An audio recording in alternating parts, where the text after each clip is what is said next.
sources for spectrometers. Talked about the idea that at some point you're going to be asked to build a spectrometer conceptually on a piece of paper, or build a variety of spectrometers. So that sounds like that would be a nice quiz for next week, or at least part of a nice quiz for next week. So let's plan on that. Great, right? When would we be taking it? If we Yeah, I have to think about it. Just as I was saying, I'm realizing, we're probably not going to have class on Friday. I don't know. I'll think about it. And we have, maybe there won't be a quiz. I don't know. We have the ACS exam next Yes, week, that's right. So. But you also want to expose this stuff before my final and have thought about it. So at any rate, I'll think about it. I may retract everything I've said so far today. Except that we did look at light sources last time. So, okay, so we're going to pick up with wavelength selector. So remember the diagram. We have a light bulb. We have light going that way. We have some kind of monochromator, wavelength selector. Then we have a sample and some kind of a detector. That's the basic plan. We talked about light bulbs. Now we're going to talk about wavelength selectors.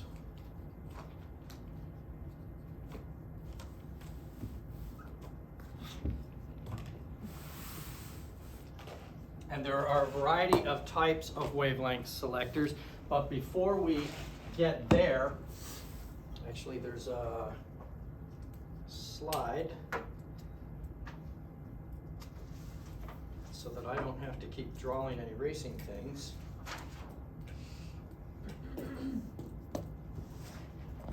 There. When we talk about selecting wavelengths, we talk about what bandwidth do we get. So it is impossible, yeah, I think I can say impossible, to get monochromatic light, truly monochromatic light. There's always some number of wavelengths higher than one in a light beam. Lasers can do pretty good at that. And so when we pull out our handy dandy laser, that's nearly monochromatic light. But even with that, things are probably colliding, and what we really mean by monochromatic is it's a very, very narrow bandwidth. By bandwidth, we're talking about what wavelengths do we have, or how many wavelengths do we have, and it's measured at half the intensity. So that would be the bandwidth here. This is a narrow bandwidth. That would be a wide bandwidth. So that's always the frame in which we're thinking. So now, how do we select?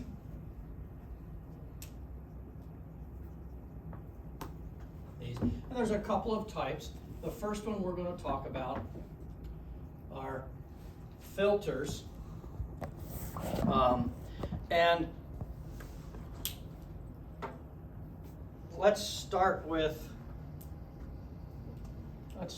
the classic physics type filter. So we'll call this type 1. Type 1 are called interference filters. How many of you have had G-physics? Is there anybody who hasn't had G-physics? Well, you'll get an education today. So this isn't rehash for you. So, okay.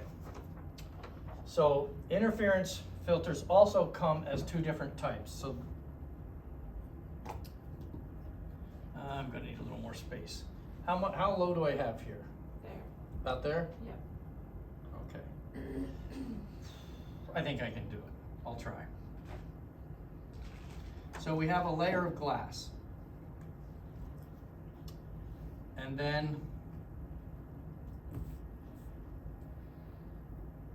that's a partially silvered mirror. I'll come back and label it because there's going to be a second one.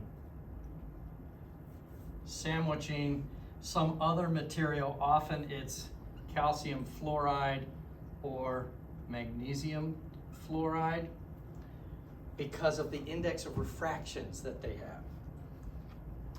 Then there's another partially silvered.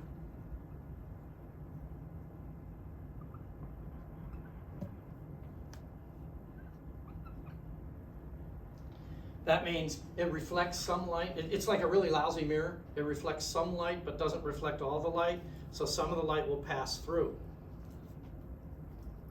And you begin to see, oh, this is why it's called interference. And on the bottom, we're going to put another chunk of glass. Is that Cu or Ca? Ca, calcium.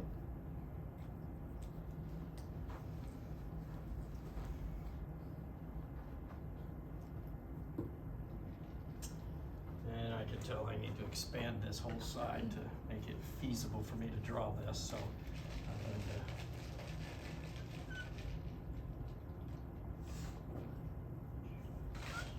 to. I just needed more space for what's coming. Okay, so now we have light shining on this, white light shining on it. White light comes in. There could be a small amount of reflectance off the surface of the glass depending on index of refractions and angles and everything. But mostly it goes into the glass, but it's going to hit, I'm going to have to bend things so my straight lines won't be straight because of the angle I picked. Hits this partially silvered mirror, and some of the light will reflect and some of it will keep going. So there's my straight line, right? Light travels in straight lines, but I'm running out of space. We have another partially silvered surface that causes some reflection. So some light will pass through and some light will reflect back in a nice straight line and out the top.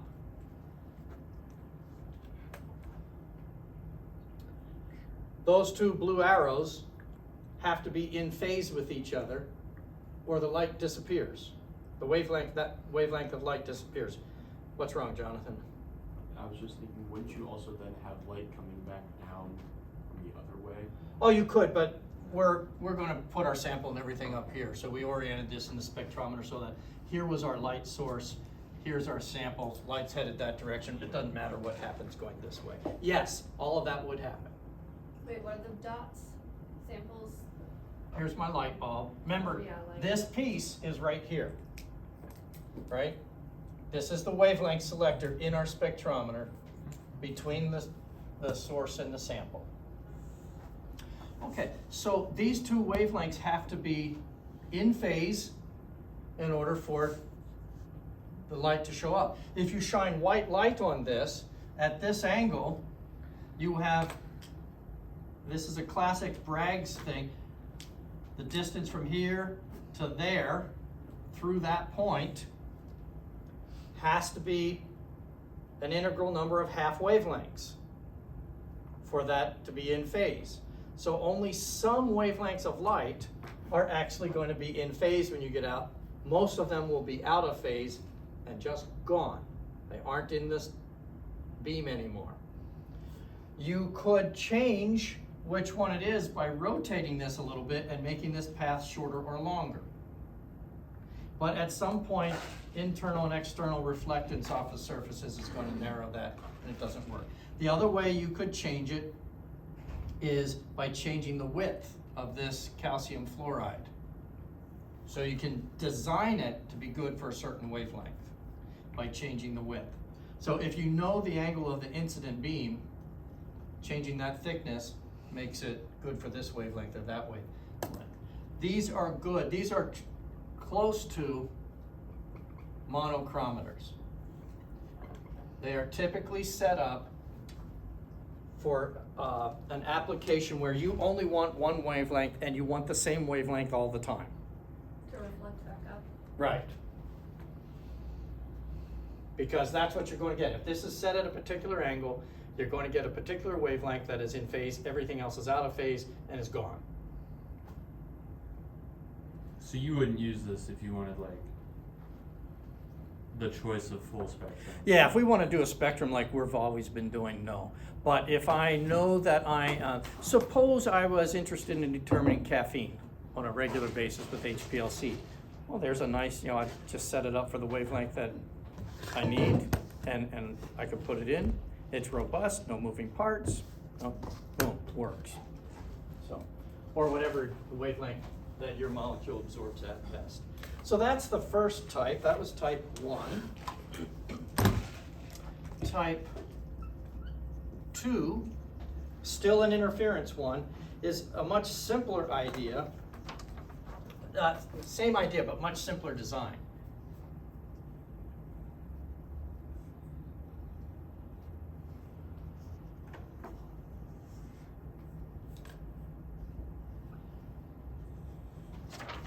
So it's just a piece of glass with some magnesium fluoride on it.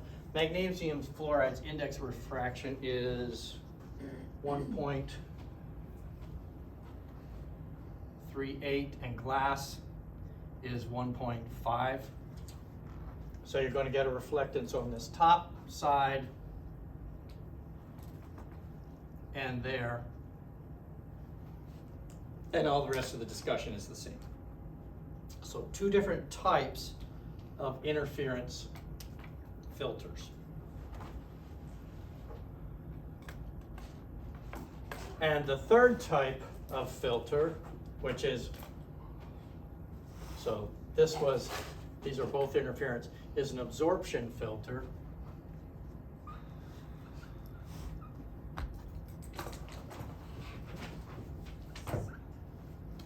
And this is conceptually real easy.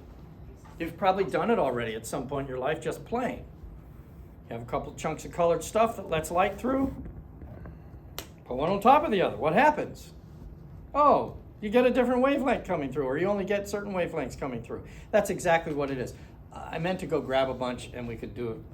Probably wouldn't have worked with this thing. With overheads, it works pretty well, where you have a bright light source and can project it. But you take the someplace down in the spectrometer room, we have a drawer full of colored plates that people prior to me used, because we never use them now. But with old spectrometers where you didn't have a monochromator like what we have, prisms and gratings, you would take the blue glass and the red glass and put them together. And when you did that, and these pictures are all up on Moodle, so you can look at them. So this is an absorption of 4. So there's a chunk of glass that absorbs that region of wavelength, and a chunk of glass that absorbs that region of wavelength, and only lets in, this little dip is the only light that it was letting through. So it would have, let's see, 550, it would have appeared yellowish, the light that would have come through. If you pick a different set of filters,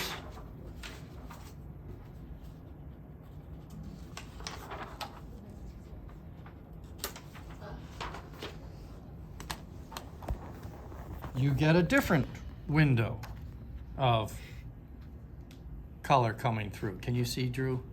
Yeah. So, It's good for me. So okay, and these are up on Moodle. I'll say it again. that's when you're putting 2 different like colors. Yeah, 2 or lenses. 3. This looks like it was 2.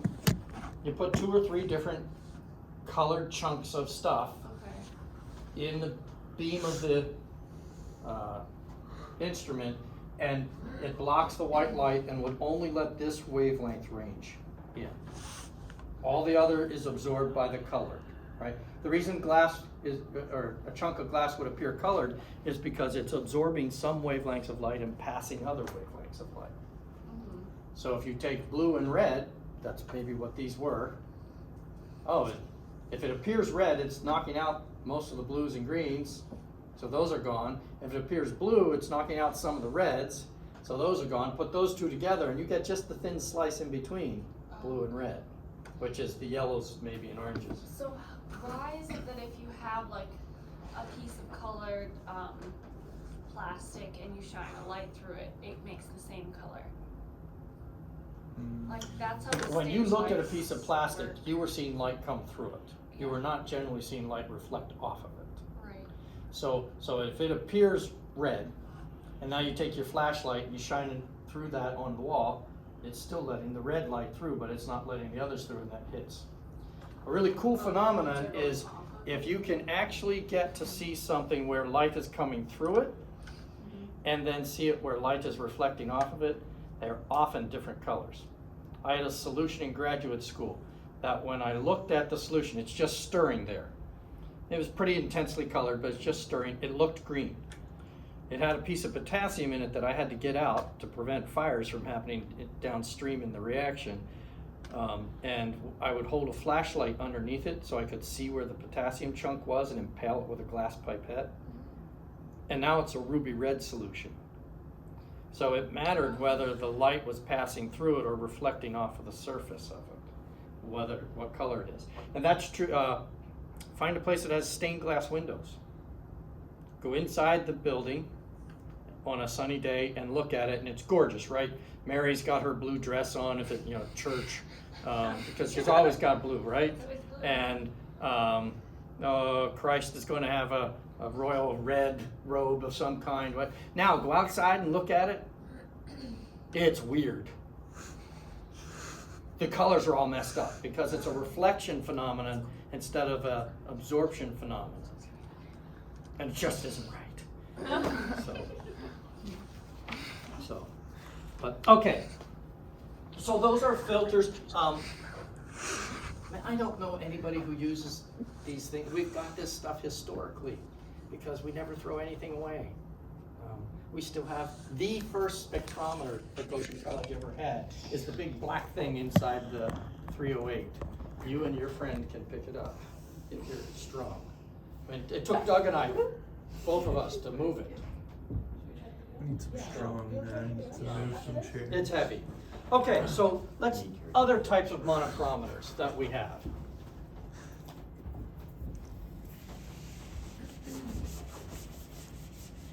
So filter monochrometers are the easiest, simplest, and probably the less used anymore because they have very specific application. I need this wavelength or this range of wavelengths is okay. But what we want to do most of the time in our setting is look at the whole spectrum. So we would have prisms. And you're familiar with prisms. Do I have to explain prisms? So light comes in, it gets dispersed into its colors. We'll see one instrument, it's the cheapest of the cheap instruments, spectrometers that cost a couple $100 instead of several $1,000s, and they use prisms still. Nobody else does. The next type is a grating. Are you familiar with gratings? Like a gradient? Classic double slit experiment. Oh. So, what? We just did that in physics. And John's not even paying me for this. So, okay, so this is for demonstration purposes. It's a bunch of different lines. Some you can't see. It just looks like it's gray, right? Yeah. But some of the lines go this way, some of the lines go that way, and some of them have lines going both ways. And until I hit that space with the laser, I have no idea which one's which. So, Whoa. Nice. Back in physics. Oh yeah. Oh yeah. Oh yeah. Wow. okay, so there you see those spots. Yes. That's a classic thing. So now I'm not using white light. If I was using white light, you would have seen at least two rainbows, right? Because each wavelength, white light is all light, all wavelengths. So, but because I'm using just a single wavelength, we get to see a really nice diffraction pattern. Every wavelength would provide its own diffraction pattern. The spots of each color would be at a different place, so you have effectively dispersed the wavelengths and can pick the one that you want. And if you don't like that distance in the spots, you just go back further, and now the spots are farther away. That's the interesting thing, not me. Wow. Right, so spots just get further away. The alternative to that is make the lines closer together. So there's one set, there's the next set. So the lines are closer together, so the spots are further apart. We can orient the lines a different direction and do exactly the same thing. Or just for kicks, we could orient the lines both directions, and based on the spacing of the lines, you can change the pattern that you see. So that's for demonstration purposes. This is pirated from an actual instrument that we once had.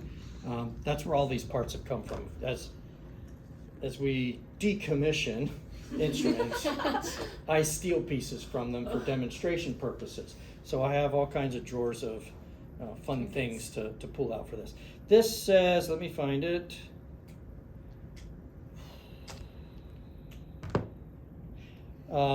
This is a blazed grating. So you can see it looks like a mirror, right?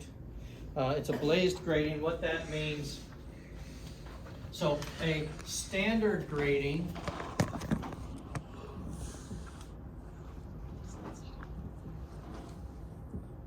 commercially would look something like that, where these are all the same angle. Blazed gratings, you have a picture of this, just a second. Way better than me attempting to draw it is just showing you what someone else who knew what they were doing already drew. Do I have it?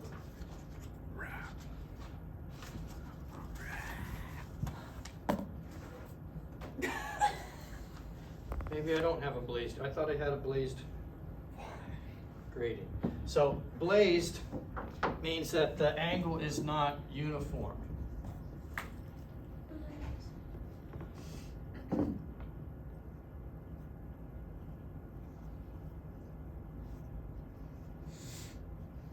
So now you are selecting for particular wavelengths to reflect off of this. And I can't tell which way it is on this. I don't know where the light's going to go. But that's blazed. This is a blazed grating, and it's blazed at, it has 26 grooves. I'm not sure what that means, 26.0. So I'm not sure, at an angle of 45 degrees. So let's see where the light ends up. Oh, there it is. And you can see, the lines on this are way closer than the lines on that little demonstration thing. And we are getting really good separation of that. Now imagine that each of those spots is a whole rainbow effect. And there's a lot of lines. And you don't see anything. When I look at this, I can look and sort of see a rainbowish effect. But that's what we're doing. And we're going to try and always we would go for that bright spot. Because I see 1, 2, 3, 4, 5, 6. Oh. So on the ceiling, I can see 7 spots on the ceiling. But by far, the one closest to me is the most intense. So that's the one we're going to use for a spectrometer. This one, as a blaze grating, I think they would have been used for certain wavelength range. Like, I forget where I took it from. I think it came out of an IR, but I'm not sure that's right. So Would this work, or is it too spaced out? let's see. Because we're having fun, right? Yeah. If you get closer, I Did bet I- it'll work. Or is it turned up all the What way? about through the other one? Yeah, is it turned up all the way? Turned up. No, it's. I don't think it's Yeah, a like the direct enough brightness. beam, Yeah. or maybe not intense enough beam. You want to try yours? Yours is brighter. Yeah. Well, I got my eyes It looks cool on the actual thing. on the actual thing. You What could. about through the other one? Yeah, through the slit. Oh, I don't think it's going to be narrow enough to do any of that either. I could probably just use my own phone. Yeah, I can see when it hits this. It's Nice. just too diffuse. Nice. Neat. That's good. No, that's just. Shadows. Dan, can I see that one? Yeah, pretty soon we're going to be rabbits hopping through the bars. Can I see the blaze grating? Yeah, it's just a chunk of glass. Don't touch the top mirrored surface. Oh, she got. So, I touched okay, it. so that's a grating, and these are much more effective than prisms. That's why nobody uses prisms anymore, except in the cheapest of cheap instruments, which are the Spec 20s. We still have some around in Chem if you wanted to see what they are, and biology uses them because they don't need good spectrometers for the kinds of things they were doing. They just need to be able to see what the absorbance is, and so you can afford to do 10 cheap instruments instead of one expensive instrument. So for the blaze grating, the one that was the most intense is like the wavelength range that is selected. That would have been the closest. That's called n equals 1. So when I did this one, you saw lots of spots. Yeah. So the spot in the middle is the most intense. You want to use that spot or over here. You want to use the one that's n equals, actually, the one in the middle is probably the original beam. I would not use it. I would use the one on the outside. But I don't know if you can see it, but there are other fainter spots other than the first three bright ones. And so I would use the brightest one, which is always n equals 1, the one closest to the middle that's not actually the middle. Okay. So, okay. So those are gradients.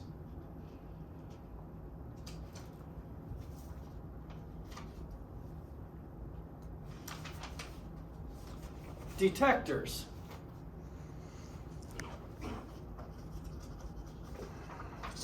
So one take-home message is you got to get comfortable taking things apart. Preferably only things that you don't care if you can get back together again. So play, take it apart, see what it's like, see what's in there, what makes this thing tick. So.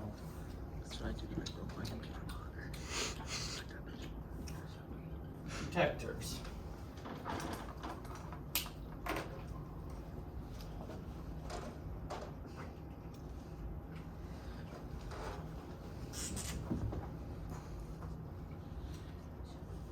I've got this divided into photon detectors and heat detectors, but heat is just infrared photons, so they're all photon detectors.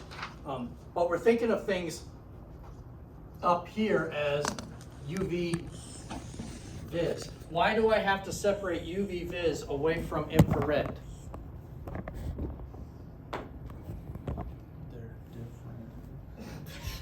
How are they different? I mean, they occupy different wavelengths. What? They occupy different wavelengths. They have different wavelengths, therefore they also have different energies. The detectors that we're going to talk about here for UV vis simply can't be used for infrared. We're going to be talking about ejecting electrons out of things. Infrared photons don't have enough energy to eject a photon, or to eject an electron out of the whatever it is we're doing. And so we will have to find different ways of detecting infrared. And so we'll get there when we get there. So the first one is called a phototube. Again, I do have pictures of this. And so let's try that. So that's not much nicer than me attempting to draw it.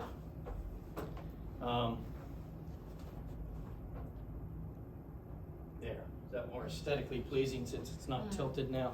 So, okay, so the basic idea is you have a photon come in and it hits this plate. And it uses the photoelectric effect, which you studied in G-physics probably, or will study in it. Well, maybe not. John likes it. I don't know if you'll do it with a new person or not, whoever that might be. But it comes in and it kicks an electron out. There's a voltage gradient between this plate and that wire in the front, and this shows about 90 volts DC.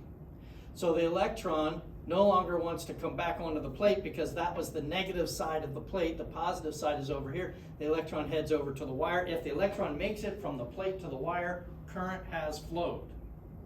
We can detect that with an ammeter. That's it. That's the basic plan. And then we're just going to amplify it, get it onto a screen. You know, have all kinds of circuits that will allow us to amplify things. So that's the first thing. That's a phototube. The next one is a variation on the theme.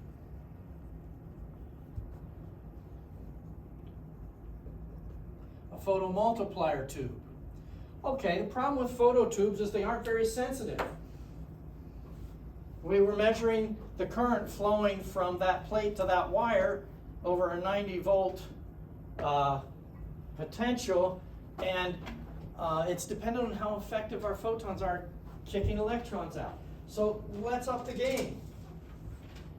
And we'll use a photomultiplier tube. Now you're looking down, take this tube and look down the top of it, and you would have seen just a curved arc with a wire. So now, that's what we're looking down the top of the photomultiplier tube. See if we can follow this. Just a second, I have to get oriented here. Photon comes in here. This line is a photon coming in, hits a plate. That plate, it ejects an electron off of that plate. That gets streaming over to here because there's a voltage gradient between them. That electron picked up kinetic energy as it was moving. So now it's able to knock out more than one electron from the next plate. And so it knocks, let's just make it 2. It knocks 2 electrons out of here, which flies over to that plate, maybe knocks 3 electrons out, comes over here, and it just keeps bouncing around and eventually gets to the wire. But at each place, every electron makes at least itself and another one, and so you are amplifying the signal from one photon. So in a photomultiplier tube, the basic one photon made 1 electron. In a photomultiplier tube, 1 photon makes many electrons. Oh, it's much easier to detect that current because that current is now significantly larger than it used to be. If you care about the circuit, here's the circuit for this, where each of these numbers represents the plate that it's hitting along the way. So there's potential gradients between each of the plates. Again, all of this stuff is up on Moodle, so that you should be able to pick it off of there.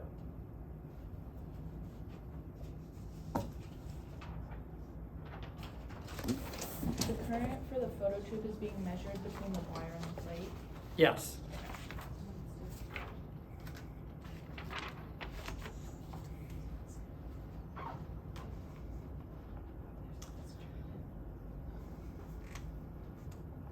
The next one is a photodiode. And this is what we have in our UV vis spectrometers. We do have detectors that have phototube. Yeah, those real cheap ones still have phototubes. Oh, careful. Some assembly is required. Let's not have to assemble it. But that is a phototube. The only difference here is it's got a wire cage in the front instead of a single wire, but you can pass that around. Just be careful, the base will come off. Don't take the base off. Okay. So that's one of the reasons it's no longer functioning. So, okay, so a photodiode. Do you know what diodes are? Yes, you do, because you took general chemistry from me. Okay, so a diode, I want to make sure I set things up correctly. If we put P-type here and N-type semiconductors, so P-type, remember, appears to have positive things moving around in it, and N-type appears to have negative things moving around in it. And if we hook this up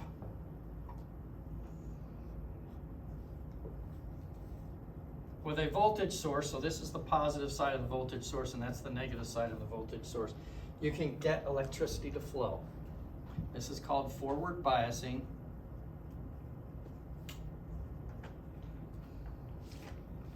And electrons will flow.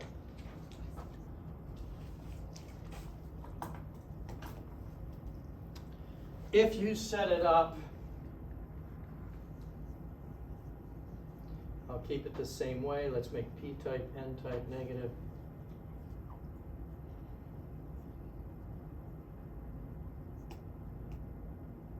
If you set it up that way, it's called reverse biasing, or reverse biased, and you get no current. And I can explain why you get no current and why you get current. So N-type appears to have negative things. The N-type is hooked up to the positive side of the voltage source, so all the negative things sort of get drained into that positive voltage source and there's none left.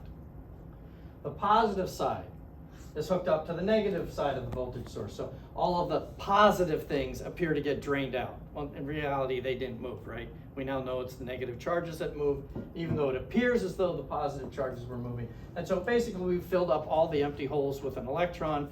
There's nothing that can move in this system anymore. Over here, the negatives were hooked up to the negative side, so we can keep resupplying the negatives. This negative can move through here because it wants to get to the positive thing, so it can move through here. And similarly, this keeps supplying, in quotes, positive things to this side as the positive things move that direction. And so current can keep flowing because we keep resupplying, in quotes, the positives and resupplying the negatives, and they go find each other, cancel out, but we keep putting more in. And whereas here we were depleting them. So what we do with a photodiode is make it so that now, okay, we shine light on this, and when it hits the junction of those two, it kicks an electron out, which can now move to some place. Current has flowed.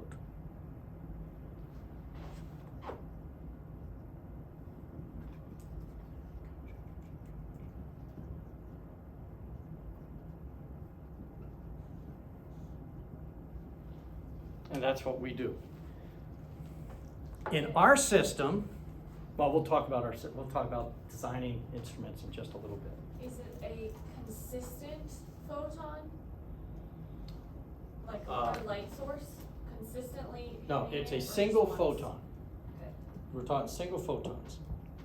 So we use that one. We don't use. We have diode array spectrometers. So we've got a whole bunch of these photodiodes lined up in a row. But the reverse. And they're all reverse biased, Okay. otherwise it doesn't work.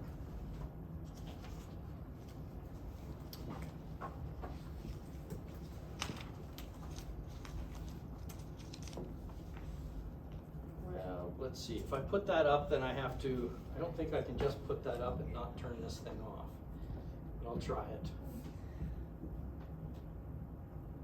And I lose. Yeah, I think it turned it on. And the last type that we'll talk about as a photon detector is a photovoltaic. So,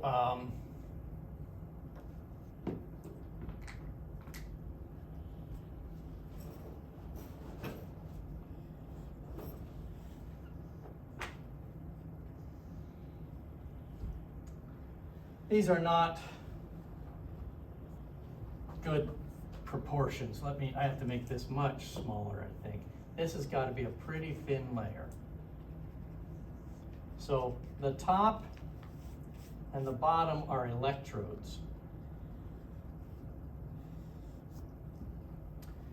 This top one is often gold or silver or lead, and it's only partial. Light has to make it through it. It has to be able to still conduct electricity, but light has to make it through it. So it's either really, really thin or only partially, like the partially silvered mirror, but still able to conduct electricity. This one can just be any old thing. Like copper's, well, it's not cheap, but it's cheaper than gold, so let's use copper. And then in the middle, we put the photoactive thing, like, oh, maybe it's selenium or copper oxide, or whatever the latest photoconductor is. So what happens is you have a photon come in, it makes it through that top electrode and hits, that's a pretty erratic photon, hits this, kicks an electron out, the electron ends up on one electrode and the hole that's left behind ends up in the other electrode. Hey, current has flowed. Again. Also, it has set up potentials. So all of that can be measured. I think it's actually potential that's measured, not the current. 2 questions. You said it's partial why? The light has to make it through it. Okay. Right? If you just put a bar of silver there and a chunk of copper on the other side of that selenium, no light is going to hit the selenium, and selenium is the photovoltaic. So just like silicon chips, you have to have to have a solar panel. You have to have the light make it to the silicon, Okay. but you also have to have an electrode available to collect whatever electrons it kicks out. And then the photon hits the photoconductive material, But the electron is from where? from the photoconducting material. And goes down to copper? Or I don't know which way it goes. Oh, it just moves. But the hole goes one way and the hole that is left over goes one way, right? Because the hole appears to be positive. Okay. It's not positive, it's the absence of a negative. So the electron goes one way and, okay. Yeah, and that sets up a potential that we can see. So those are the types of things that we use. I don't think any of our instruments have photovoltaics. We have phototubes, cheap instruments have phototubes. We have ones with photomultiplier tubes in them.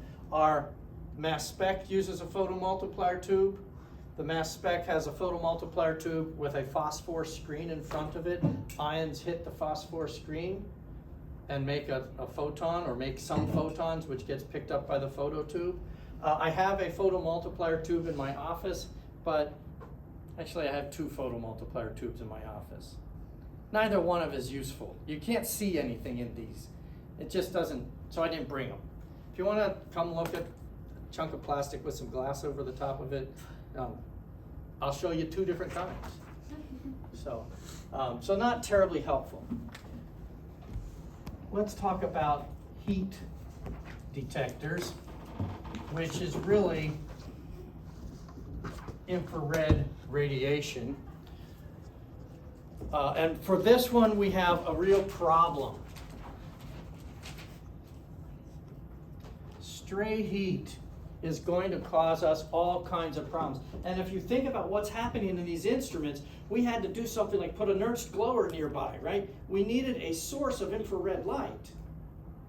And when you have a source of infrared light, oh, that's just a heat source, right? A white heat source, if you will, like white light. And everything around a heat source gets warm. And so in our case, trying to build a spectrometer that uses a heat source as the source of light and a heat detector as the detector of the light, this is going to be an issue, because plastic and metal parts absorb heat, re-emit the heat, and those are still infrared photons that we're going to pick up. So we're going to have to figure out which of this heat came from stray random environmental stuff and which of it came from the beam of light that passed through our sample. And the way we do that is we use choppers. Again, I can't remember which one came out of the IR and which one came out of the old UV vis, but we have 2 styles of choppers. So here it is. Spin it. It's some set frequency. So light source over here on this one comes in. Sample over there. Light source comes in and it just aims at a particular place, someplace. Right now, let's say it's aiming over here. If it's aiming here, it hits the black side, no reflection. If this is spinning, it hits the mirror and goes through. So what we see is our beam of light, that is our, the beam of light for our instrument is on, off, on, off, on, off, on, off, on, off at some set frequency. We can tell the computer, that is the processor at the other end of the detector, this is the frequency of the signal that you should be paying attention to. And when the beam is hitting this, the signal that you see is the stray heat signal. So now you can say, take that signal away from this signal and only amplify the other one, and we got it. And then we just need to spin this at like 60 hertz because that's a real common thing. That's what the outlet provides. And so we'll spin it that way. This one is a similar idea, except now the beam's going to come straight through, and it's either going to come straight through because it misses the mirror, or if it's hitting the mirror and at some frequency the same kind of thing happens.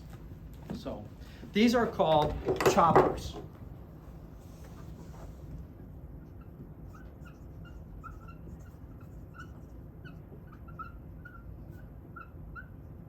And any of these toys you want to see, come on back up to the office and look at them. So that's the overall way to solve the problem of stray heat. The kinds of detectors that we have.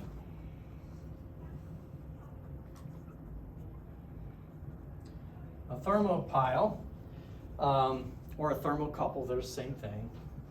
It's just how many different junctions do you have?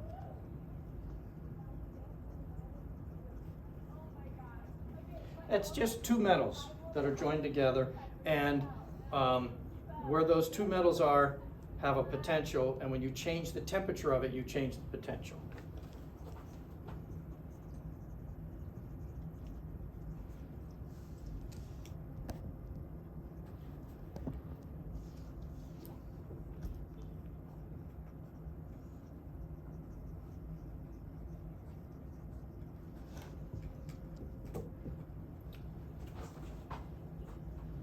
Second one is a bolometer.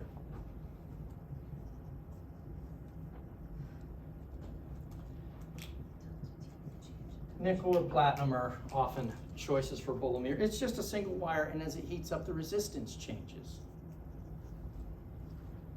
Delta T generates change in resistance. And we can measure that by trying to pass a current over it. Change in resistance means that there's a change in the voltage if you're passing a current through it. So we can measure that. Third one.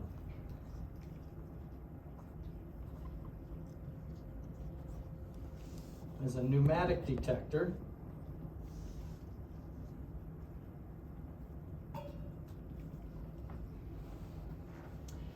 This is simply a gas piston, usually xenon.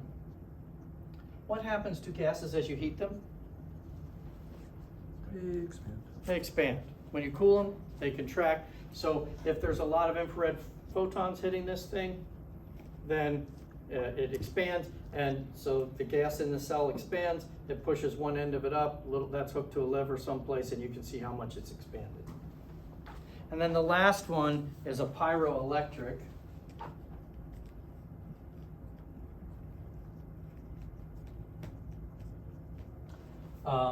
Like barium titanate. There are others that would work as well. Light shining on it simply generates, so if you have a crystal of this stuff and you hook up electrodes to it, put a voltmeter down here, so that's a voltmeter. If light hits it, it generates a voltage spontaneous. So there are some unique materials that will do that. Is generates a spontaneous voltage? When it's not really spontaneous, it's when a photon hits it. For the first one, Thermopile or thermo? yeah, so there are two metals. Yeah, so together. this is a real common thing. You've actually used these if you use digital thermometer kind of thing. So where two metals meet, you have a potential generated there, and as you change the temperature of that junction, the potential will change. And so you're shining the infrared light right on the junction of the two metals. It's a thermopile if you have multiple layers of the metals sandwiched together. Sample holders. Well, this brings up the whole concept. Can I keep erasing? This brings up the whole concept of optics. You have to have all of the optics in your instrument be consistent with the wavelengths of light that you want to pass through them. Glass works really well for visible light. Doesn't work very well for ultraviolet light and is horrible for infrared light. So you've got to match the optics and the sample holders to the particular type that you have. So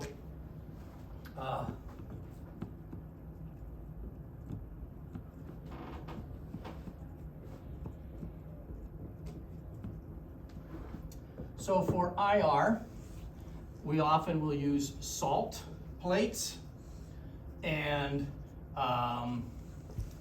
cesium, let's see, which one was it? I think it's cesium bromide, but maybe either one should work. I don't remember which one we used. They probably picked the cheaper one. So most of the optics in the infrared are made out of a cesium salt. Silver chloride works well, but it's a bit more expensive. For visible, you can use glass or plastic if you pick the right plastics. Clearly plastic is not going to work for infrared because plastics are carbon-based compounds which have vibrations. And depending on the side groups, it's a real problem. For ultraviolet, you can use quartz, and there are some specific plastics that we have some cells, but quartz is the old standby because it does not absorb the UV. Oh, the window's open. Can you also use glass for UV? Not really. Glass absorbs UV. What kind of quartz do you have to use? Clear? The good stuff, Because yeah. there's different types that have Yeah, capacities. yeah, I've never had anybody ask that. I don't know. I just know it as quartz. So I don't know if it's a specific type or not.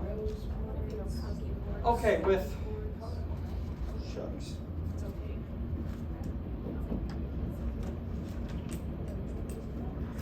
Well, let's do at least some of this. What? Why is it triggering? Crystal tie. You don't like crystals? I do like crystals. Does this thing make me say things?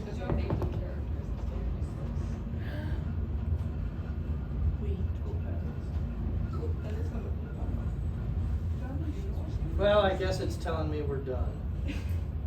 Since I can't get it to. It is. Oh. 2 hours.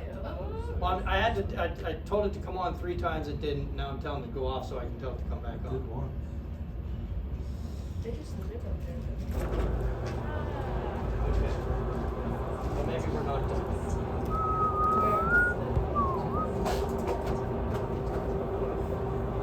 Hold the TV and watch it build those. What is? I learned about photosynthesis. Okay, so this is a single beam instrument. We're going to very quickly talk about several kinds. This is the old Spec 20s, El Cheapo. You have a tungsten lamp. And they are. These are $200 to $400 spectrometers. El Cheapo. I could buy So, one. They have, actually I lied, they have a grating in them. They have slits, there's your sample holder, you just drop like a round test tube into it, and you have a detector, which is a photo tube. So, nothing real exciting about them. That's a classic single beam instrument.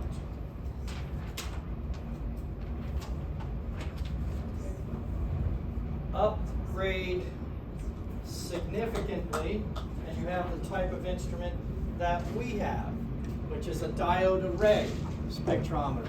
So now you have a much more intense light. So this is a xenon or deuterium or hydrogen lamp. We have a shutter that moves in and out to close. When you hear, whenever you tell it to take a spectrum, you hear click, click. It's the shutter moving, and that's the weakest link in our system. That's the part that breaks. The shutter doesn't move anymore because it's got a little solenoid to move it, and it freezes. And then we super glue something back together and it works again. Then you have a sample holder, and it comes in and there's the grating, and that reflects onto a permanent set of diodes. And so you've probably seen this: when a diode starts to go bad, you get a spike. And it can be a permanent going bad or a temporary going bad. Sometimes just restarting it gets it straightened out and we go on. But the diode is sitting someplace, so there's an array of these. This diode picks up this wavelength. That one is 2 nanometers away in wavelength because there is some real physical distance between them. And so to get better resolution, you have to make your diodes smaller. And so it's set. The resolution that you get is set. So pretty straightforward. Also fairly economical system, because so the first one is $200 to $400. These were only about the first one we bought was $5,000. Then the price came down. We got some for $2,500 or $3,500. And then you move up to the high-end spectrometers. If I can figure out the right side up of this. L expensive. Okay, so the next two are double beam spectrometers. And they use the chopper. So this is a pretty fancy one actually. It has two different light sources. Do you want to do visible or do you want to do ultraviolet? Visible, let's use a tungsten lamp, just turn the cheap tungsten lamp on, or you would need to do ultraviolet, turn the more expensive deuterium lamp on. The lamps on our spectrometers cost about $850. So that's why Doug and I freak out when you leave them turned on for the weekend. So these come and hit a mirror. They go through a variety of slits. All those slits are trying to make the bandwidth narrower. Goes through, in this case, it hits a chopper, goes off, hits a couple more mirrors, comes back, hits a grating, follow the lines through. It hits another, oh, that actually wasn't the chopper, that was just a filter. This one's the chopper, and it splits it into two beams in time. So it's this kind of thing. It's either hitting that or it's not hitting that. And so the beam comes this way or it goes that way. We send one beam over here. We make all of the beams have the same number of reflections and travel exactly the same distance. So because that one hit a mirror here and a mirror there to get it over to here, this one, which has to hit mirrors as well. One goes through a sample, one goes through a reference. Remember, that's what's happening. The beam is doing that, and it's hitting the detector. The detector has to be able to respond quickly enough to know which beam is hitting it and actually latch onto the signal. And so the detector, if you see the signal, you get like a square wave of signal coming out of it, and the computer takes that and says, oh, well, this one's got that much less signal than that one does, so your absorbance is this. I don't have a picture of a in-space double beam. An in-space double beam would have simply had two detectors out here. So this actually, in this one, this is cool. This is like a grating. It's a jagged mirror so that no matter where the light comes from, it ends up coming back this way so that both beams can hit one mirror and come back to the same place. But in a double beam in space, you would have two detectors, and then you would have a comb of some kind. It's basically just something to block the light that you put it in here in the reference beam. They look just like a comb that people use to tie big hair back, like in the back. Don't you call them combs? Mm-hmm. Yeah. So you just put this in, and the further you put it in, the more light it hits and blocks. And so you can make the reference beam the same as the sample beam, and how far you had to put it in is what the detector actually is detecting. Let's get out of here. That we may have actually